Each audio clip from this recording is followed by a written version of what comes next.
What's going on YouTube? Uberman here. Today we're going to be replacing that upper motor mount on the 2002 Copart Acura 3.2 TL that we got for $860 with fees included out the door. The motor mount is really bad. Really bad. I'll show you that in the video. Causes the engine to jump when you hit the gas. You can feel it. You can feel it just jump up. Not good. Got to get that replaced. I'm not going to sell a car with a bad motor mount. So let's jump into this and get it done. Alright, so we're going to get started by pulling off the cruise control module. There's just a few 10mm bolts that hold this in place. We're going to need to disconnect the two connectors that attach to the control module and then just move it out of the way as you see right here.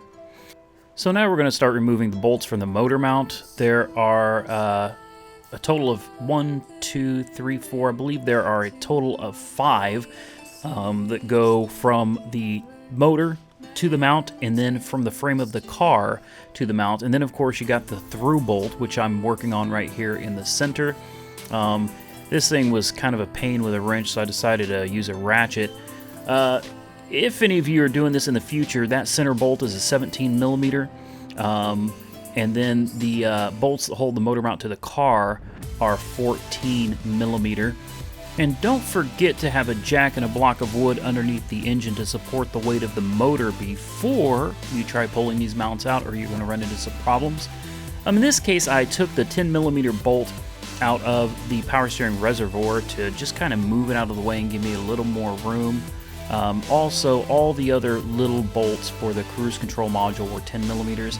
And as you can see, I got tired of fighting with that stupid bolt, so I grabbed the 3/8 impact and I just blasted that sucker right out of there. We're removing the remaining 14mm bolts now, and once we get those out, it's just a matter of getting your hands in there and really pulling, prodding, and just twisting and contorting until you find a way to get everything out. That wire that I'm messing with was attached to the motor mount, so there's a little clip on the back of it. You simply push the clip outwards away from the wire and it slides off the motor mount. So what I did is I just removed the upper mount bracket, and that gave me a little more room to get down there and really start working on getting the rest of the bolts out of this motor mount. If I remember correctly, I didn't see those bolts because they were hidden.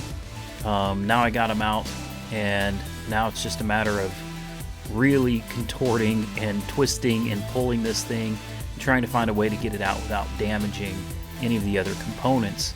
Now this job was really easy. This is really basic. You can see here how damaged, and look at all that dust. That's actually rust.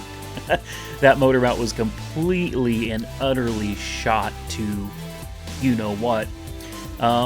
So now it's time to grab the new mount, which I've got from a junkyard, and we're going to go ahead and just put it back in the same way we took the old one out. This is not a complicated job. Obviously different cars, some are more complex, some are less complex, but this was a pretty easy one overall.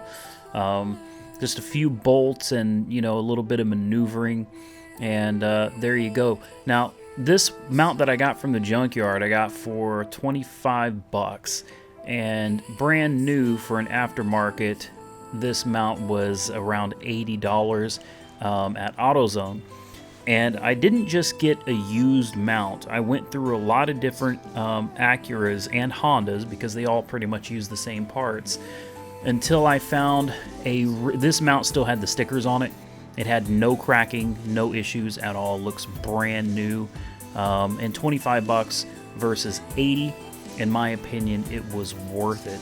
And like I said, I made sure I got the best mount I could find out there, and I got this one out of a Honda Accord with, I believe, a 3.0. But like I said, a lot of these cars use the same pieces. So what I'm doing right here is, number one, locking down the bolts that hold the motor mount to the frame of the car. Next, there's these little rubber pieces you see me playing with here, and those are insulators. Helps keep the metal from rattling against the mount. So, you know, I kind of played with them for a little bit until I figured out which direction they went, and there are two of them. There's one on each side of the mount, and they have grooves in them, so they only go two ways. You can only put them on two different ways. I was just having a real problem getting them on there and getting them to stay, but ultimately I kicked those insulators butt.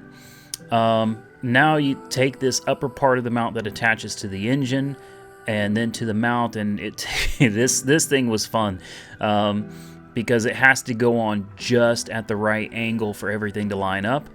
And here we are putting in those 14 millimeter bolts. Oh, I'm sorry, that was the 17 millimeter bolt, not the 14.